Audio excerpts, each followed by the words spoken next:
ओम श्री वेंकटेशाय नमः। मैं professor SVSS Narayan Raju YouTube channel में आप सबका मैं स्वागत करता हूँ। आज 23 मार्च अर्थात 23 मार्च आचार्य S.A. सूर्यनारायण वर्मा जी की पावन जयंती है।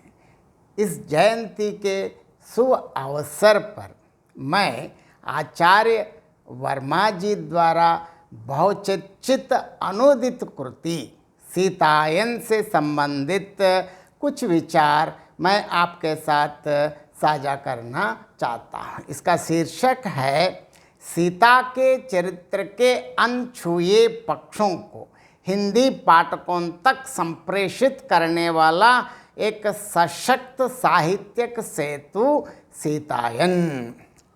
आचार्य S.A. सूर्यनारायण वर्मा जी की बहुचर्चित अनुदित कृति सीतायन हिंदी साहित्य जगत में एक महत्वपूर्ण योगदान के रूप में प्रतिष्ठित हुई है।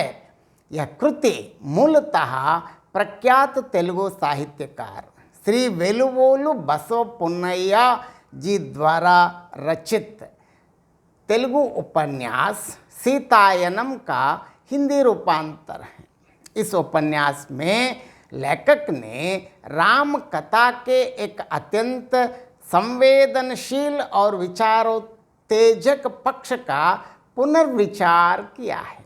विशेष रूप से उन्होंने राष्ट्र धर्म और मानव धर्म के प्रश्नों की पृष्ठभूमि में यह विश्लेषण करने का प्रयास किया है कि मर्यादा पुरुषोत्तम प्रभु श्री सीतारामचंद्र स्वामी जी द्वारा अपनी धर्मपत्नी सीता को दिए गए कठोर निर्णयों और दंडों का वास्तविक नैतिक, सामाजिक और मानवीय संदर्भ क्या था। श्री वेलुवोलु बसव पुन्नय्या समकालीन तेलुगु साहित्य के उन महत्वपूर्ण रचनाकारों में से हैं जिन्होंने अपनी कृतियों के माध्यम से मानवीय संवेदना, सामाजिक उत्तरदायित्व और मूल्यपरक दृष्टि को सशक्त रूप में अभिव्यक्त किया है। उनकी रचनाओं में केवल कथा का विस्तार नहीं बल्कि जीवन के गहरे नैतिक प्रश्नों का भी विवेचन मिलता है। यही कारण है कि उन्होंने वर्तमान तेलुगु साहित्य संसार में अपना एक विशिष्ट सम्मानित स्थान निर्मित किया है। आचार्य S.A. सूर्यनारायण वर्मा जी ने इस महत्वपूर्ण तेलुगु उपन्यास का हिंदी में अत्यंत संवेदनशील और सटीक अनुवाद करते हुए इसे सीतायन शीर्षक से प्रस्तुत किया है। यह हिंदी रूपांतर केवल अनुवाद नहीं बल्कि एक प्रकार से सांस्कृतिक सेतु का कार्य करता है, जिसके माध्यम से दक्षिण भारतीय साहित्यिक चेतना और उत्तर भारतीय हिंदी पाठक समुदाय के बीच एक जीवंत संवाद स्थापित होता है। इस कृति का प्रकाशन quality books publishers and distributors Kanpur द्वारा किया गया है, जो हिंदी साहित्य के क्षेत्र में गंभीर और महत्वपूर्ण पुस्तकों के प्रकाशन के लिए प्रसिद्ध हैं। सीतायन में माता सीता के चरित्र के अनेक नवीन और गहन आयामों का उद्घाटन किया है। भारतीय परंपरा में सीता केवल एक पौराणिक पात्र नहीं है बल्कि वे त्याग, धैर्य, मर्यादा और आदर्श नारीत्व की प्रतीक मानी जाती हैं। इस कृति में उनके जीवन के विविध रूपों और उनकी आंतरिक शक्ति को नए दृष्टिकोण से प्रस्तुत किया गया है। सीता राजर्षि जनक की पुत्री हैं, इसलिए उन्हें जनक नंदिनी कहा जाता है। वे भूसुता है क्योंकि उनका प्राकट्य पृथ्वी से हुआ है। वे अयोनिजा हैं अर्थात उनका जन्म सामान्य मानवीय जन्म प्रक्रिया से नहीं हुआ बल्कि वे दिव्य रूप से प्रकट हुई। स्वयंवर में भगवान श्री रामचंद्र जी द्वारा शिव धनुष भंग करने के कारण उन्हें वीर्य शुल्का भी कहा गया। विवाह के पश्चात वे अयोध्या के महाराज राजा दशरथ की पुत्रवधू बनी और मर्यादा पुरुषोत्तम श्री रामचंद्र की धर्मपत्नी के रूप में भारतीय संस्कृति के सर्वोच्च आदर्शों का प्रतिनिधित्व करती हैं। इस प्रकार सीता का जीवन केवल एक व्यक्तिगत कथा नहीं है, बल्कि वह धर्म, मर्यादा, त्याग और स्त्री गरिमा की महान गाथा है। सीतायन में उनके चरित्र को कारण जन्मा के रूप में भी देखा गया है, अर्थात उनका अवतरण किसी विशेष दैवी उद्देश्य की पूर्ति के लिए हुआ है। इस दृष्टि से उनका व्यक्तित्व मानवीय और दिव्य दोनों स्तरों पर अत्यंत महत्वपूर्ण और प्रेरणादायी बन जाता है। अतः कहा जा सकता है कि सीतायन केवल राम कथा का पुनर्पाठ नहीं है, बल्कि वो भारतीय सांस्कृतिक चेतना में नारी के स्थान, उसकी पीड़ा, उसके आत्मबल और उसकी गरिमा को समझने का एक गंभीर और संवेदनशील प्रयास है। यह कृति पाठकों को राम कथा के पारंपरिक दृष्टिकोण के साथ साथ एक नए मानवीय और सामाजिक दृष्टिकोणों से भी परिचित कराती है। सीता का बल प्रसंग में यह दिखाया गया है कि बालिका सीता सहज रूप से शिव धनुष की मंजूषा को हटाकर गेंद निकाल लेती है। इस घटना के माध्यम से लेखक सीता की दैवी शक्ति और कारण जन्मा स्वरूप को स्पष्ट करता है। अनुवाद में यह भाव सुरक्षित रहा है कि सीता सामान्य मानव नहीं बल्कि शक्ति स्वरूपिणी है। इस प्रकार कहा जा सकता है कि अनुवाद में मूल कथा वस्तु के प्रति पर्याप्त निष्ठा अर्थात फेथफुलनेस दिखाई देती है। इस पाठ में अनुवादक ने कई स्थानों पर शब्दानुवाद के स्थान पर भावानुवाद का सहारा लिया है। उदाहरण के लिए छलांग मारती हुई अमृत को बांटने वाली जगन मोहिनी के समान सीता, यह उपमा मूलतः भारतीय पौराणिक कल्पना से जुड़ी है। अनुवादक ने इसे यथावत रखते हुए भाव की गरिमा को बनाए रखा है। इसी प्रकार वीणा के तारों को मींडते हैं वैसे ही बाएं हाथ से आसानी से यहाँ अनुवादक ने भाव और सौंदर्य को सुरक्षित रखते हुए हिंदी में संगीतात्मकता बनाए रखने का सफल प्रयास किया है। इस मूल पाठ में कई सांस्कृतिक प्रतीक आते हैं, जैसे शिव धनुष, जनक दरबार, स्वयंवर की परंपरा आदि। ये सभी भारतीय सांस्कृतिक प्रतीक हैं, इसलिए अनुवादक ने उन्हें ज्यों का त्यों रखा है, जिससे सांस्कृतिक वातावरण अक्षुण्ण बना रहता है। उदाहरण के लिए मिथिलापुर का राज दरबार देवेंद्र की सभा से बढ़कर दिखाई पड़ा। यह तुलना भारतीय पौराणिक कल्पना से जुड़ी है, जो हिंदी पाठक के लिए भी अत्यंत स्वाभाविक है।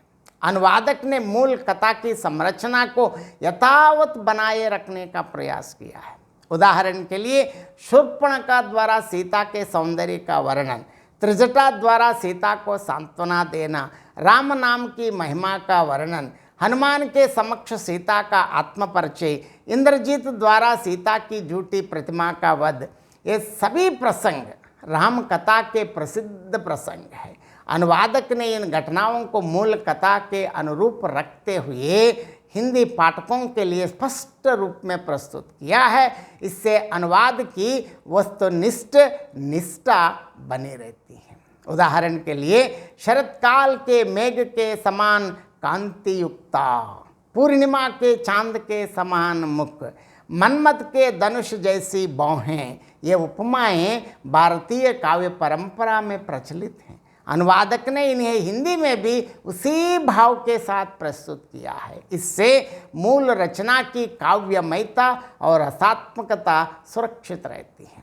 विशेष रूप से शूर्पणखा के कथन में श्रृंगार रस का प्रभाव अत्यंत स्पष्ट है। यह अनुवाद में भी प्रभावी रूप से व्यक्त हुआ है। उदाहरण उद्यानवन का वर्णन, मंद पवन के स्पर्श से सीता का पुलकित होना, राम का गर्व और स्नेह, ये सभी प्रसंग अत्यंत भावात्मक है। अनुवादक ने इनका शाब्दिक अनुवाद करने के बजाय भावानुकूल भाषा का प्रयोग किया है। उदाहरण, मंद पवन के कोमल स्पर्श से उसका शरीर पुलकित हो गया। यह वाक्य मूल रचना की भावात्मकता को अत्यंत प्रभावशाली ढंग से व्यक्त करता है।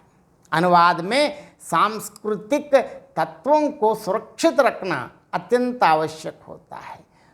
इस अंश में उदाहरण के लिए राम नाम की महिमा, अशोक वाटिका, लंका नगरी, रामदूत हनुमान आदि आदि। अनुवादक ने इन सांस्कृतिक प्रतीकों को परिवर्तित नहीं किया। इससे मूल कथा की भारतीय सांस्कृतिक पृष्ठभूमि सुरक्षित रहती है। विशेष रूप से राम नाम सकल अस्त्र शस्त्रों से भी शक्तिमान है। यह वाक्य भारतीय भक्ति परंपरा को व्यक्त करता है। इस अंश में भारतीय सांस्कृतिक परिवेश की झलक स्पष्ट दिखाई देती है। उदाहरण के लिए चंदन, आम्र, शमी, देवदारू और अशोक वृक्ष, कमल और कुमुद पुष्प, मरकत वेदिकाएं, राजहंस और चक्रवाक आदि ये सभी भारतीय प्रकृति और संस्कृति के प्रतीक हैं। अनुवादक ने इन्हें बिना बदले उसी रूप से प्रस्तुत किया है। इससे अनुवाद में भारतीय सांस्कृतिक वातावरण सुरक्षित रहता है। अनुवाद समीक्षा का पहला मानदंड ये होता है कि अनुवादक मूल कृति के कथ्य और भाव को किस सीमा तक सुरक्षित रखता है। प्रस्तुत अनुवाद में मूल कथा का मुख्य उद्देश्य यह है कि सीता के चरित्र के कोमल, संवेदनशील और आध्यात्मिक आयाम को उजागर किया जाए। सीता के गर्भधारण के बाद उनकी इच्छा का वर्णन अत्यंत स्वाभाविक ढंग से किया गया है। सामान्यतः राजमहलों में रहने वाली स्त्री से यह अपेक्षा की जाती है कि वो भौतिक सुख सुविधाओं या आभूषणों की कामना करेगी, परंतु यहाँ सीता तपोवन में जाकर शांति प्राप्त करने की इच्छा प्रकट करती है। अनुवादक ने इस भाव को बिना किसी परिवर्तन के हिंदी में प्रस्तुत किया है। इससे स्पष्ट होता है कि अनुवाद मूल कथ्य के प्रति निष्ठावान है। प्रकृति चित्रण की काव्यमयता अब देखेंगे। इस अंश में प्रकृति का वर्णन अत्यंत चित्रात्मक और काव्यमय है। उदाहरण के लिए उद्यान अपने प्रीतम की आराधना करने वाली प्रेयसी के रूप में दिखाई दे रहा है। यह उपमा अत्यंत सुंदर और काव्यात्मक है। इससे प्रकृति और मानवीय भावों का सुंदर समन्वय दिखाई देता है। अनुवादक ने इस अलंकारिकता और सौंदर्य बोध को हिंदी में सुरक्षित रखा है। चित्रण की प्रस्तुति देखेंगे। अनुवाद में सीता के चरित्र के अनेक आयाम उभरते हैं। सबसे पहले सौंदर्य का आयाम। शूर्पणखा के वर्णन में सीता को अद्वितीय सौंदर्य की प्रतिमूर्ति के रूप में प्रस्तुत किया गया है। धैर्य और आस्था। अशोक वाटिका में सीता की स्थिति अत्यंत दयनीय है, फिर भी उनका विश्वास अडिग है। प्रभु श्री राम अवश्य उन्हें मुक्त करेंगे। भक्ति का आयाम। राम नाम की महिमा का वर्णन यह दर्शाता है कि सीता की शक्ति उनके आध्यात्मिक विश्वास में निहित है। आत्मसंयम और मर्यादा। रावण के बार बार प्रयास करने पर भी सीता विचलित नहीं होती, यह उनके नैतिक दृढ़ता का प्रमाण है। शक्ति का आयाम। सीता का बल प्रसंग में सीता को दैवी शक्ति का प्रतीक बताया गया है। प्रेम का आयाम। विवाह प्रसंग में सीता और राम के बीच लज्जा, प्रेम और आकर्षण का सूक्ष्म चित्रण मिलता है। भाषा और शैली देखिए। अनुवाद की भाषा में काव्यमयता और अलंकारिकता दिखाई देती है। उदाहरण के लिए तारों के बीच चंद्रिका के समान, नील मेघ श्याम राम, मनमद की कमान के समान दृष्टि, ये सभी उपमा और रूपक अलंकार के सुंदर उदाहरण हैं। इससे स्पष्ट होता है कि अनुवादक ने केवल कथ्य को नहीं बल्कि काव्यात्मक शैली को भी बनाए रखने का पूर्ण प्रयास किया है। अनुवाद की भाषा अलंकारिक और काव्यमय है। उदाहरण के लिए पूर्णिमा के चांद के समान चेहरा, इंद्रनील जैसी अलकें, काले मेघ के समान कोमल केश, ये सभी उपमा अलंकार के उदाहरण हैं। शूर्पणखा के कथन में भाषा अत्यंत श्रृंगारिक और भावप्रवण है, जबकि त्रिजटा और सीता के प्रसंगों में भाषा करुण रस से ओतप्रोत है। इस प्रकार अनुवाद में रसात्मक विविधता दिखाई देती है। अनुवाद की भाषा सरल, प्रवाहपूर्ण और काव्यमय है। कुछ विशेषताएं आप देखेंगे। प्रकृति चित्रण में अलंकारिक भाषा, भावात्मक प्रसंगों में कोमल शब्दावली, संवादों में सहजता है। हालांकि कुछ स्थानों पर वाक्य थोड़े लंबे हैं, जिससे पाठ थोड़ा जटिल लग सकता है, फिर भी समग्र रूप से भाषा अत्यंत प्रभावपूर्ण है, सौंदर्यात्मक प्रभाव। इस अनुवाद की सबसे बड़ी विशेषता यह है कि इसमें दृश्यात्मकता अर्थात विजुअल इमेजरी, भावनात्मकता इमोशनल डेप्थ, सांस्कृतिक गरिमा कल्चरल डिग्निटी, इन तीनों का पूर्ण समन्वय मिलता है। विशेष रूप से विवाह प्रसंग में वस्त्र, आभूषण, संगीत, वातावरण, इन सब का अत्यंत सजीव चित्रण हुआ है। अनुवाद में कुछ सीमाएं भी दिखाई देती हैं। कुछ वाक्य अत्यंत लंबे हैं, जिससे पाठक के लिए समझना थोड़ा कठिन हो सकता है, लेकिन संप्रेषणीय है। विशेषणों की अधिकता, कई स्थानों पर विशेषणों का अत्यधिक प्रयोग हुआ है। उदाहरण के लिए स्निग्ध मोहन ललित लतांगी कोमल सुंदर युवती, इस प्रकार के विशेषणों की अधिकता से भाषा कभी कभी बोझिल हो जाती है। कई वाक्यों में दक्षिण भारतीय भाषाई संरचना का प्रभाव दिखाई देता है। यद्यपि अनुवाद अत्यंत प्रभावशाली है, फिर भी कुछ स्थानों पर तेलुगु शैली का प्रभाव स्पष्ट दिखाई देता है। जैसे वाक्य संरचना कहीं कहीं लंबी और जटिल है। कुछ विशेषणों की अधिकता से भाषा थोड़ी बोझिल प्रतीत होती हैं। यहाँ विशेषणों की अधिकता पाठक के लिए कुछ कठिनाई उत्पन्न कर सकती है, फिर भी यह शैली दक्षिण भारतीय काव्य परंपरा से प्रभावित है। वाक्य संरचना कहीं कहीं अत्यधिक विस्तृत है, परंतु अत्यंत सटीक और संप्रेषणीय है। यहाँ एक उदाहरण आपके लिए प्रस्तुत करने जा रहा हूँ। पंचवर्णों के रेशमी कपड़े पहनकर, मोर पंख वाली चोलियां धारण कर, स्वर्ण कंकण पहनकर, कमर पर नवरत्न की करदनी धारण कर, मांग पर पन्नों की माला लगाकर, हीरों का बना जूड़े का आभूषण पहनकर, गोमेदिक से जूड़े की नोक को लटकाकर, माथे पर हीरों का बना विवाह मुकुट पहनकर, छोटी घंटिकाओं से युक्त बाजू बंद लगाकर, स्वर्णाभूषण से लैस इष्ट सखियों के साथ वैकुंठ में कदम रखने वाली लक्ष्मी देवी के समान सकुचाकर जानकी ने कल्याण मंडप में कदम रखा। तेलुगु भाषा की शैली का प्रभाव कभी कभी स्पष्ट दिखाई देता है, फिर भी ये सीमाएं अनुवाद के सौंदर्य को विशेष रूप से प्रभावित नहीं करती। इस अनुवाद की प्रमुख विशेषता यह है कि इसमें दृश्यात्मकता विजुअल इमेजिनरी अत्यंत प्रभावी है। उदाहरण के लिए अशोक वाटिका का वातावरण, सीता की करुण स्थिति, राम नाम की साधना, इन सब का वर्णन पाठकों के सामने एक जीवंत दृश्य उपस्थित करता है। वास्तव में सीतायन केवल राम कथा का पुनर्पाठ नहीं है, बल्कि यह भारतीय सांस्कृतिक चेतना, नारी अस्मिता और मानवीय मूल्यों की पुनर्व्याख्या करने वाली एक महत्वपूर्ण साहित्यिक कृति है। तेलुगु के सुप्रसिद्ध साहित्यकार श्री वेलुगोलु बसव पुन्नయ్య द्वारा रचित सीतायनम का हिंदी रूपांतर प्रस्तुत करते हुए आचार्य एस.ए. सूर्यनारायण वर्मा ने न केवल एक भाषाई अनुवाद किया है, बल्कि उत्तर और दक्षिण भारतीय साहित्यिक परंपराओं के मध्य एक सशक्त सांस्कृतिक सेतु का निर्माण भी किया है। आचार्य सूर्यनारायण वर्मा जी ने स्वयं यह स्वीकार किया है कि इस कृति का हिंदी रूपांतर करते समय उन्हें यह अनुभूति हुई कि सीता को केवल एक सामान्य स्त्री के रूप में नहीं देखा जा सकता, बल्कि वह दैवी चेतना और आदर्श नारीत्व की प्रतिमूर्ति है।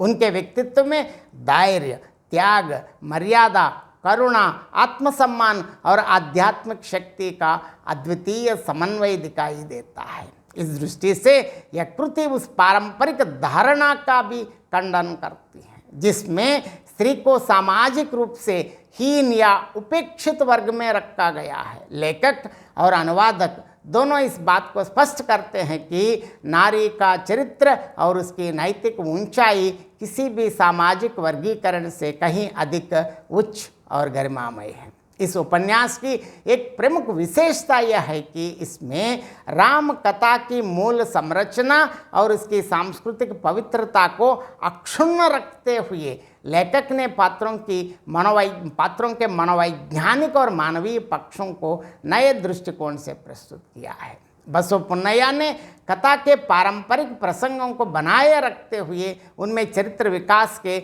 नवीन आयाम जोड़े हैं, जिससे यह कथा केवल धार्मिक आख्यान ना रहकर एक मानवीय और दार्शनिक विमर्श का रूप ले लेती है। विशेषतः सीता के चरित्र के माध्यम से लेखक ने नारी के आत्मसम्मान, स्वतंत्रता, संवेदनशीलता और नैतिक शक्ति को अत्यंत प्रभावशाली ढंग से चित्रित किया है।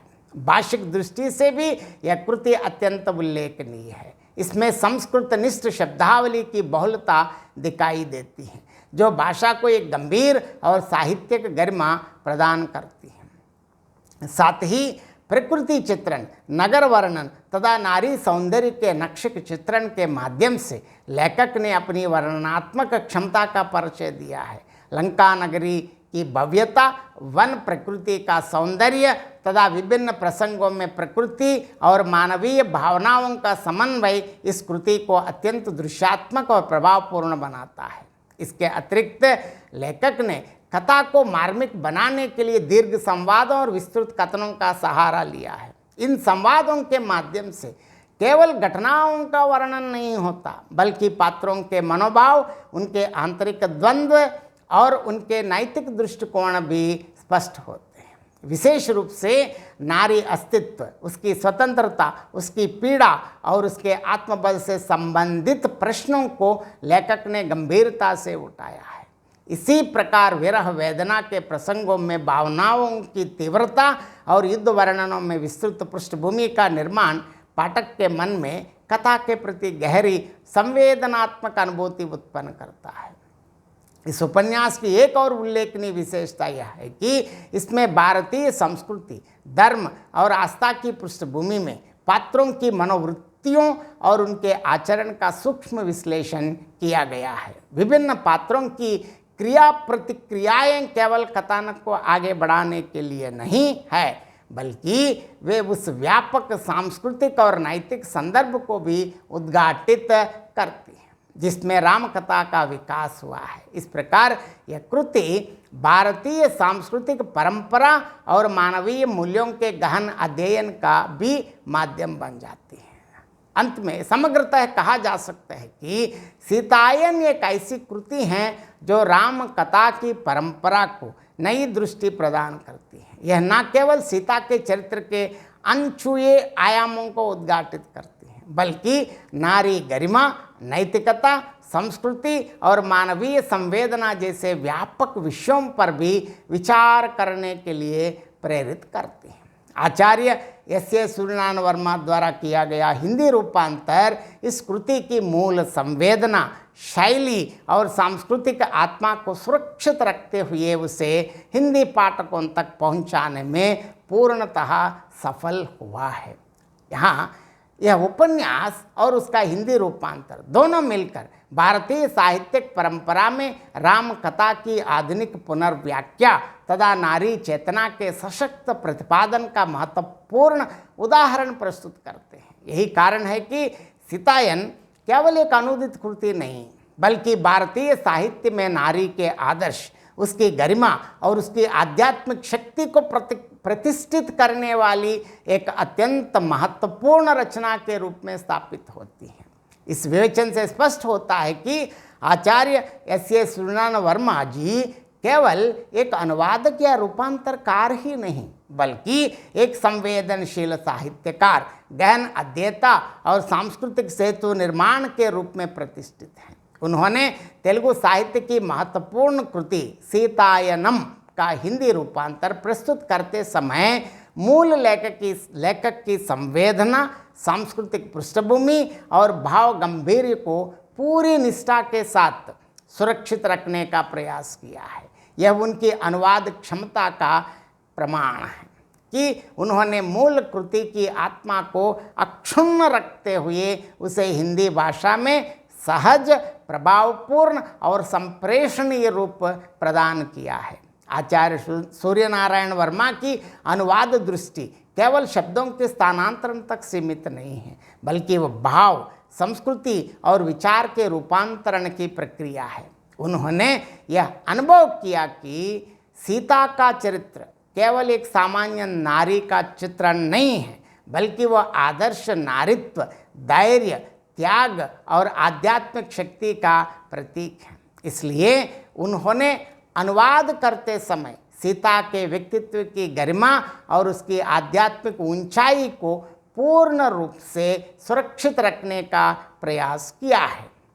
इससे यह भी स्पष्ट होता है कि अनुवाद उनके लिए मात्र साहित्यिक कार्य नहीं, बल्कि नारी की गरिमा और भारतीय सांस्कृतिक मूल्यों को प्रतिष्ठित करने का एक सांस्कृतिक दायित्व भी था। वर्मा जी की अनुवाद शैली की विशेषता यह है कि उन्होंने मूल लेखक की भाषा की काव्यमयता, संस्कृतनिष्ठ शब्दावली, प्रकृति चित्रण की विस्तारपूर्ण शैली तथा संवादों की मार्मिकता को यथासंभव सुरक्षित रखा है। साथ ही हिंदी पाठकों की ग्रहणशीलता को ध्यान में रखते हुए भाषा को प्रवाहपूर्ण और संप्रेषणीय बनाया है। इस प्रकार उन्होंने मूल कृति के भाव और शैली के बीच संतुलन स्थापित करते हुए अनुवादक को एक सार्थक और प्रभावशाली साहित्यिक कृति का रूप प्रदान किया है। आचार्य एस सूर्यनारायण वर्मा जी की अनुवाद प्रतिबद्धता का एक महत्वपूर्ण पक्ष यह भी है कि उन्होंने उत्तर और दक्षिण भारतीय साहित्यिक परंपराओं के मध्य एक जीवंत संवाद स्थापित किया। तेलुगु साहित्य की एक महत्वपूर्ण कृति को हिंदी में रूपांतरित करके उन्होंने भारतीय भाषाओं के परस्पर आदान प्रदान को समृद्ध किया और यह सिद्ध किया कि भारतीय साहित्य की विविध भाषाएं एक ही सांस्कृतिक चेतना से जुड़ी हुई है। अतः कहा जा सकता है कि आचार्य एस सूर्यनारायण वर्मा का अनुवाद कार्य केवल भाषाई रूपांतरण नहीं, बल्कि भारतीय सांस्कृतिक एकता, नारी गरिमा और साहित्यिक संवेदना के संरक्षण का एक गंभीर और समर्पित प्रयास है। उनकी अनुवाद क्षमता, मूल पाठ के प्रति निष्ठा, भावानुवाद की कुशलता और साहित्यिक प्रतिबद्धता उन्हें हिंदी जगत में एक विशिष्ट अनुवादक और रूपांतरकार के रूप में प्रतिष्ठित करती हैं। यही कारण है कि उनका यह कार्य हिंदी साहित्य में एक महत्वपूर्ण योगदान के रूप में स्मरणीय रहेगा। इस प्रकार यह हिंदी रूपांतर केवल एक हिंदी अनुवाद नहीं है, बल्कि सीता के चरित्र के अनछुए पक्षों को हिंदी पाठकों तक संप्रेषित करने वाला एक सशक्त साहित्यिक सेतु कहने में कोई अतिशयोक्ति नहीं है। मूल लेखक द्वारा नियोजित प्रसंगों की संवेदना, सौंदर्य और सांस्कृतिक गरिमा को आचार्य एस सूर्यनारायण वर्मा जी ने हिंदी में यथासंभव सुरक्षित रखते हुए इस कृति को सफल और प्रभावी अनुवाद का स्वरूप प्रदान किया है। आज हमारे गुरुवर प्रोफेसर आचार्य एस सूर्यनारायण वर्मा जी की इस पावन जयंती के शुभ अवसर पर उनके द्वारा अनुदित सीतायन पर मैंने अपने विचारों को आपके साथ साझा करने का मैंने प्रयास किया है। और इस संदर्भ में और एक बार हमारे परम पूज्य गुरुवर भाई आचार्य एस सूर्यनारायण वर्मा जी की जयंती के इस पावन अवसर पर उनको और एक बार साष्टांग दंडवत प्रणाम करता हूँ। बहुत बहुत धन्यवाद। जय श्रीमन नारायण।